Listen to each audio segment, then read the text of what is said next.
नमस्कार, स्वागत है आप सभी का A1 टीवी में। मैं हूं आपके साथ उमंग माथुर और आप देख रहे हैं A1 उत्तराखंड। बुलेटिन की शुरुआत करेंगे, लेकिन पहले नजर डालेंगे इस वक्त की हेडलाइंस पर। प्रधानमंत्री नरेंद्र मोदी ने विद्यार्थियों का बढ़ाया हौसला, छात्रों के साथ की परीक्षा पे चर्चा, छात्रों की बनाई प्रदर्शनी परियोजनाओं का किया अवलोकन। तो उत्तराखंड के मुख्यमंत्री पुष्कर सिंह धामी और शिक्षा मंत्री वीडियो कॉन्फ्रेंसिंग के जरिए हुए शामिल।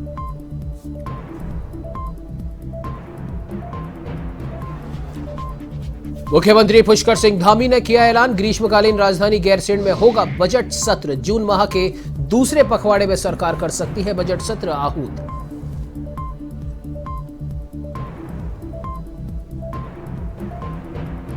पूर्व मुख्यमंत्री हरीश रावत ने खाली पदों को समाप्त करने के निर्णय को बताया महापाप। पंचम राज्य वित्त आयोग की सिफारिश को रद्द करने का किया अनुरोध। तपती धूप में उपवास करने की दी चेतावनी।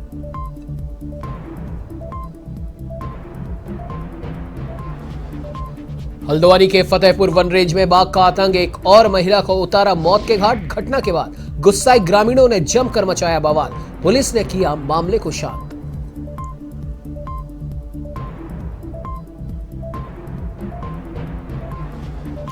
गर्मी के शुरुआती दौर में बिजली कटौती से उपभोक्ताओं को परेशानी, ग्रामीणों और किसानों ने की जल्द विद्युत सप्लाई ठीक किए जाने की मांग। तो कांग्रेस ने लगाया विभाग पर ग्रामीणों का शोषण किए जाने का आरोप।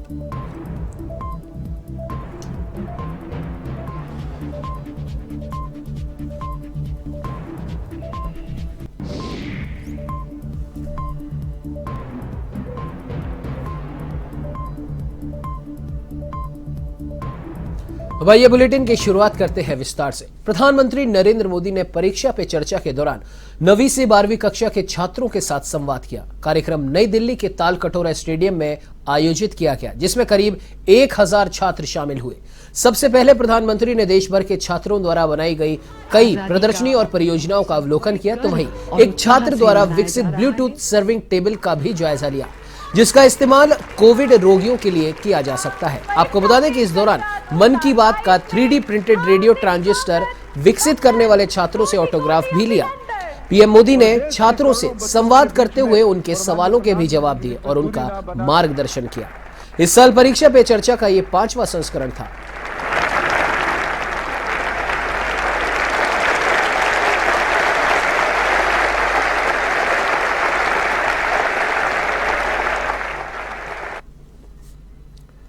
तो वहीं प्रधानमंत्री नरेंद्र मोदी ने परीक्षा पे चर्चा के दौरान 9वीं से 12वीं कक्षा के छात्रों के साथ संवाद किया। इसी कड़ी में जनपद पौड़ी गढ़वाल के खैरासेना जवाहर नवोदय विद्यालय 471 बच्चे भी मौजूद रहे।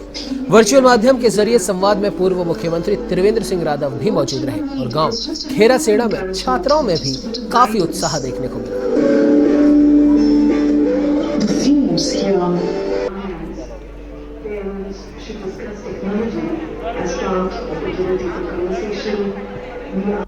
Painting of the Honorable Prime Minister himself.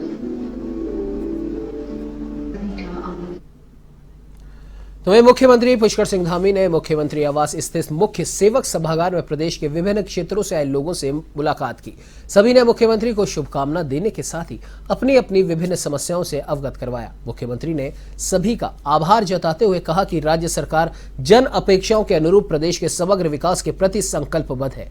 जन समस्याओं का त्वरित निस्तारण के लिए सरलीकरण, विस्तारीकरण, समाधान व संतुष्टि के मंत्र पर काम किया जा रहा है। उन्होंने कहा कि हमने प्रदेश की जनता से जो भी वादे किए हैं और राज्य के विकास के लिए जो भी संकल्प लिए हैं, उन्हें समयबद्धता के साथ पूरा किया जाएगा।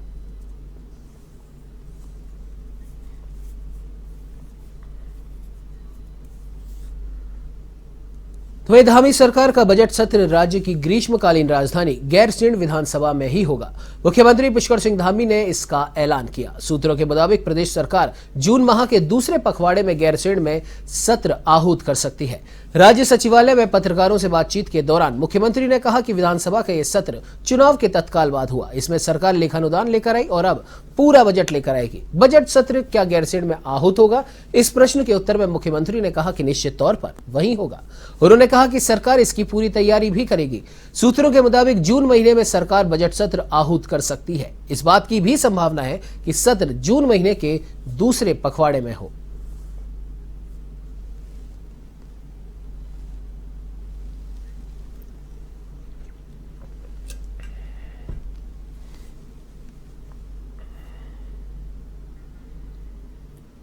तो वहीं उत्तराखंड के पूर्व मुख्यमंत्री हरीश रावत ने विभागों में 3 साल से खाली पदों को समाप्त करने के निर्णय को महापाप बताया।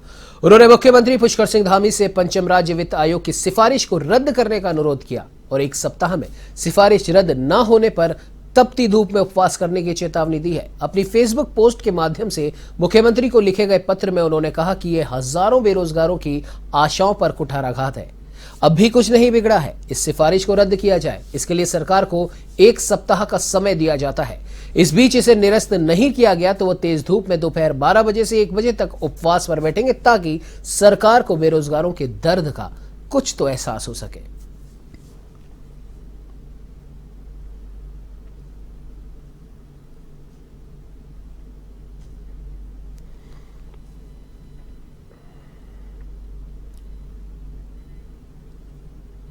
वहीं काशीपुर नगर निगम सभागार में चैती मेले को लेकर पंडा परिवार और ठेकेदारों की मौजूदगी में प्रशासन की एक बैठक संपन्न हुई। इस बैठक में एसडीएम अभय प्रताप, पुलिस अधीक्षक चंद्रमोहन सिंह, क्षेत्र अधिकारी अमित कुमार, कोतवाल मनोज रतूड़ी समेत कई अधिकारी और उपस्थित रहे। बैठक के बाद एसडीएम अभय प्रताप ने बताया कि मेले की सुरक्षा व्यवस्था चाक चौबंद रहेगी। मेला परिसर और चैती भवन के साथ ही तमाम अन्य स्थानों पर पार्किंग और सीसीटीवी से इसे कवर किया जाएगा। तो वहीं प्रकाश और सफाई व्यवस्था बेहतर रखी जाएगी ताकि श्रद्धालुओं को किसी भी तरह की दिक्कत ना आए। समिति बनाई गई है, तो इसका ये मतलब है कि आप लोग जो भी सुझाव करते हैं, जो भी आप लोग की अपेक्षाएं हैं, से प्रारंभ होने वाला है। और अभी 2 साल जो विगत 2 वर्षों में कोविड-19 के चलते मेला संपन्न नहीं हो पाया था ठीक से, और इस बार लोगों की अपेक्षा है कि मेला बहुत भव्य हो, अच्छा हो, सुरक्षित हो। तो इसी संदर्भ में हमने यहाँ नगर निगम हॉल में जो है एसडीएम काशीपुर और हमारे सीओ साहब सभी लोगों ने यहाँ पर बैठकर सभी अधिकारियों ने बैठक की है। जल्दी से आज से ही अब काम शुरू हो जाएगा, सड़कें बनना ठीक हो जाएगा, लाइटिंग की व्यवस्था, पेयजल वगैरह, और ट्रैफिक मैनेजमेंट के लिए भी हमारा जो है उसमें लगातार काम चल रहा है। हम रूट प्लान बना रहे हैं कि बाहरी वाहनों को शहर के अंदर रोकेंगे, और सुरक्षा व्यवस्था के लिए सीसीटीवी वगैरह लगा रहे हैं, और मंदिर परिसर में भी लगेंगे और बाकी पूरे पार्किंग में भी लगेंगे, बाकी अन्य जगहों पर भी लगेंगे। इसके लिए पुलिस बल में पीएसी, सिविल पुलिस, पीआरडी के जवान भी रहेंगे, हमारे एसपीओ भी रहेंगे और पीएसी भी तैनात रहेगी, और मेले को सुरक्षित और सकुशल संपन्न कराएंगे। इसमें मैं आपको बताना चाहूँगा कि हमने जो सीसीटीवी कैमरे लगते हैं उनकी संख्या बढ़ा दी है, और ऐसा कोई डार्क एरिया नहीं होगा हमारा जहाँ पे लाइट और कैमरा का अप्रोच ना रहे। हम पूरे मेले के क्षेत्र को कैमरे के अंदर लेने का प्रयास कर रहे हैं, और मेले के क्षेत्र के अलावा भी जो काशीपुर में जितने भी सीसीटीवी कैमरे हैं उनको ठीक करा लिया गया है। वो देख लिया गया है कि वो चालू स्थिति में है, और मेले को सुरक्षा, जो मेले में श्रद्धालु आएंगे उनकी सुरक्षा प्रदान करने के लिए हम लोग लगातार प्रयास कर रहे हैं, और अधिक से अधिक सुरक्षा कर्मी तैनात करके सुरक्षा सुनिश्चित कराई जाएगी। एक मीटिंग बुलाई थी इस उद्देश्य से कि मेला सुचारू रूप से और सुरक्षात्मक रूप से संपन्न हो। इस मीटिंग में संबंधित विभागों के सारे अधिकारी, पुलिस विभाग और अग्निशमन विभाग सब लोग आए थे, और सभी से विचार विमर्श हुआ। कुछ सुझाव हमने भी रखे जिन्हें अधिकारियों ने माना भी है, और आशा है कि इन अधिकारियों के और हम लोगों के परस्पर सहयोग से मेला इस बार बहुत अच्छे तरीके से संपन्न होगा और शांतिपूर्ण ढंग से संपन्न होगा। अगली खबर की ओर आपको बता दें कि आईडीपीएल स्थित डीआरडीओ के द्वारा बनाए गए कोविड अस्पताल में सेवाएं समाप्त होने से नर्सिंग अफसर और पैरामेडिकल के कर्मचारी भड़क गए हैं। कर्मचारियों ने अपनी नौकरी को बहाल करने की मांग को लेकर त्रिवेणी घाट से पूरे शहर में जुलूस निकालते हुए एसडीएम कार्यालय पर नारेबाजी कर प्रदर्शन किया और आरोप लगाया कि जब देश को उनकी जरूरत थी तो वो देश के साथ खड़े थे, मगर अब कोविड के मरीजों की संख्या कम हुई तो उन्हें बाहर का रास्ता दिखाया जा रहा है।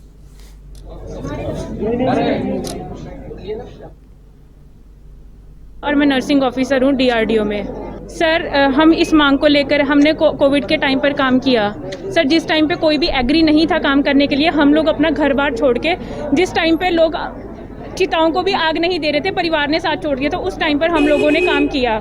सर, इतनी दूर रहकर काम किया। अब जैसे ही कोविड की वेव खत्म हो गई, इन लोगों ने हमें प्रायर नोटिस दिए बिना, 1 मंथ का प्रायर नोटिस दिए बिना इन लोगों ने हमें निकाल दिया। सर, हमें जस्ट 1 दिन पहले पता चल रहा है कि हाँ, हम लोगों की जॉब खत्म हो गई है।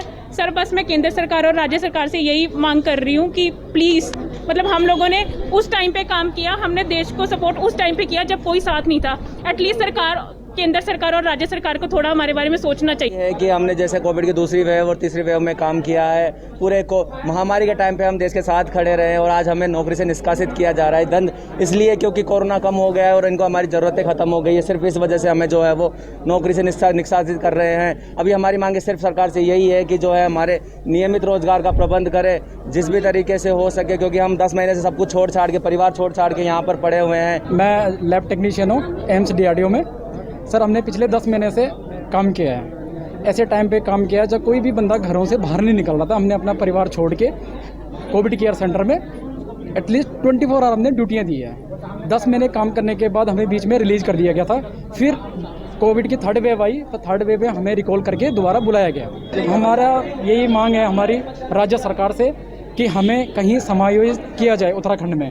हम लोग 130 नर्सिंग वाले हैं और 13 हम पैरामेडिकल स्टाफ है, जो कि हमारी राज्य सरकार और SDM महोदय से यही रिक्वेस्ट है कि हम लोगों को उत्तराखंड में इतने सारे पद खाली है कि हमें किसी भी टाइम वो चाहिए, अभी शाम तक की क्या 1 घंटे के अंदर हमें एक अपॉइंटमेंट लेटर देके उत्तराखंड में कहीं भी अपॉइंटमेंट आपको बता दें कि बंदरों व पानी की समस्या के कारण अल्मोड़ा के लोगों ने कृषि करना लगभग छोड़ दिया है। अब पर्वतीय क्षेत्रों में कृषि को बढ़ावा देने के उद्देश्य से दिल्ली विश्वविद्यालय के प्रोफेसरों द्वारा ग्रामीण क्षेत्रों में अध्ययन के जरिए छोटे छोटे क्षेत्रों को विकसित किया जा रहा है, ताकि यहां पर किसान अपनी खेती को दोबारा शुरू कर सके। दिल्ली विश्वविद्यालय के प्रोफेसर डॉक्टर प्रभात पांडे ने बताया कि हिमालयन अध्ययन मिशन के तहत कोटियुड़ा, पटिया, कसून, भटगांव में कृषि के लिए सोलर बाड़ा बनाया गया है, जिससे यहाँ के किसानों की फसल का बचाव हो सके और सोलर के माध्यम से यहाँ की पानी की समस्या को भी दूर किया जा सके।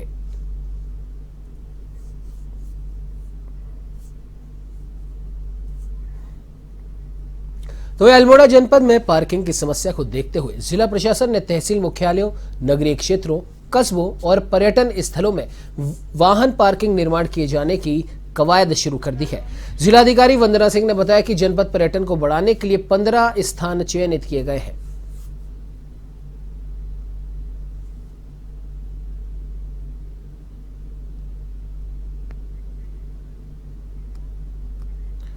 तो अल्मोड़ा जिले के सल्ट भिने गांव के गोपाल दत्त सरकार की सहायता के लिए दर दर की ठोकरें खाने को मजबूर हैं। गोपाल दत्त अपने दोनों पैरों से दिव्यांग हैं। गोपाल दत्त का कहना है कि 2015 से प्रधानमंत्री कार्यालय को पत्र भेज रहा हूं, लेकिन केंद्र सरकार से मुझे कोई मदद नहीं मिली। उन्होंने कहा कि मैंने अपनी 57 पन्ने की जीवन कथा केंद्र सरकार को भेजी और सांसद अजय टमटा, रक्षा राज्य मंत्री अजय भट्ट, विधायक महेश जीना द्वारा उत्तराखंड सरकार को भी पत्र भेजा, लेकिन कोई मदद अभी तक नहीं मिली। इसके बाद गोपाल दत्त सरकारी सहायता के लिए दर दर की ठोकरें खाने को मजबूर है।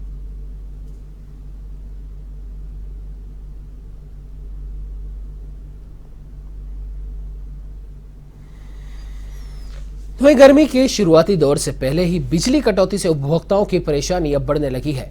खासतौर पर किसानों को गन्ने की बुआई में भारी परेशानी का सामना करना पड़ सकता है। ग्रामीण क्षेत्रों में 6 से 8 घंटे तक ही विद्युत कटौती की जा रही है और मनमानी से परेशान ग्रामीण व किसानों ने जल्द विद्युत सप्लाई ठीक किए जाने की चेतावनी दी। तो वहीं कांग्रेस भी विद्युत विभाग पर ग्रामीणों का शोषण किए जाने का आरोप लगा रही है।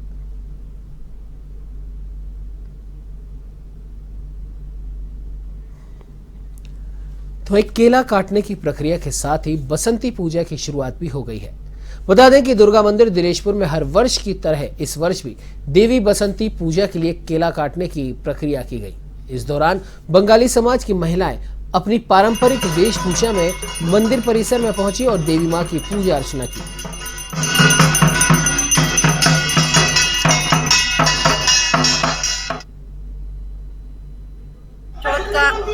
महीना चल रहा है इस टाइम। हम चौथ के महीने में नवरात्रि किए जाते हैं, जिसमें महिला संगठन के द्वारा ये नवरात्रि किए जाते हैं और हम ही लोग सभी मिलके पूरे दिनेशपुर के लोगों के साथ हम ये धूमधाम से ये नवरात्रि मनाए जाते हैं। और चैत नव दुर्गा का पहला केला काट के माँ का आगमन करते हैं कि माँ धरती पे आज ही के दिन केला काटने के रूप में माँ को पूजा अर्चना करके मंदिर प्रांगण में लाया जाता है और आज ही से 10 दिन तक ये माता नव दुर्गा बसंती माता का पूजा अर्चना करते हैं और बड़े धूमधाम से पूजा अर्चना करने के साथ साथ माँ से प्रार्थना करते हैं कि हे माँ, तुम इस कोरोना काल से हम पूरे विश्व को मुक्त करो।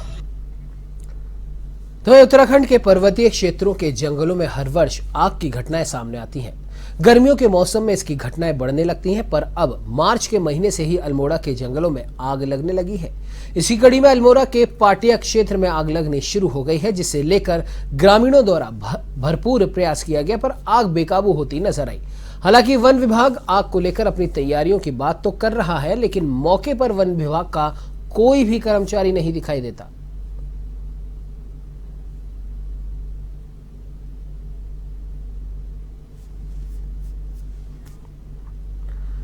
वहीं हल्द्वानी के फतेहपुर वन रेंज में बाघ ने फिर एक और महिला को मौत के घाट उतार दिया। घटना के बाद गुस्साए ग्रामीणों ने महिला का शव ला रही वन विभाग की गाड़ी का घेराव कर जमकर बवाल मचाया।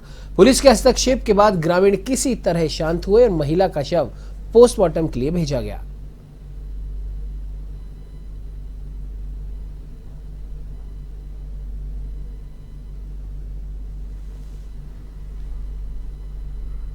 तो वहीं काशीपुर में एक अधेड़ के द्वारा नाबालिग बच्ची से दुष्कर्म का मामला सामने आया है। पुलिस ने आरोपी के खिलाफ पॉक्सो एक्ट सहित अन्य संबंधित धाराओं में मुकदमा दर्ज कर उसे गिरफ्तार कर लिया है और न्यायिक हिरासत में जेल उसे भेज दिया गया।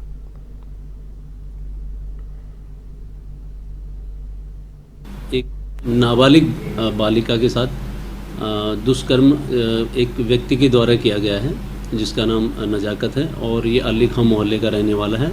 पीड़िता भी उनके पड़ोस की रहने वाली है, तो इसने ज़बरदस्ती उनको बुला के, लड़की को बुला के उसके साथ जो है दुष्कर्म किया है। पीड़िता का जो है मेडिकल कराया गया है और आरोपी को गिरफ्तार करके न्यायालय में पेश किया जाएगा। इस बुलेटिन में फिलहाल इतना ही। देश प्रदेश की तमाम बड़ी खबरों की जानकारी के लिए आप बने रहिए हमारे साथ और देखते रहिए A1 TV। नमस्कार।